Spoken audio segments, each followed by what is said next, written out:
prière et je choisis ce lieu comme la maison où on devra offrir les sacrifices. Quand je fermerai le ciel et qu'il n'y aura point de bruit, quand j'ordonnerai aux sauterelles de consumer le pays, quand j'enverrai la peste parmi mon peuple, si mon peuple sur qui est invoqué mon nom s'humilie, prie et cherche ma face, et s'il se détourne de ses mauvaises voies, je l'exaucerai des cieux.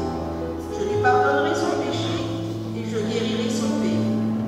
Mes yeux seront ouverts désormais et mes oreilles seront attentives à la prière faite en ce lieu. Babakawankaska.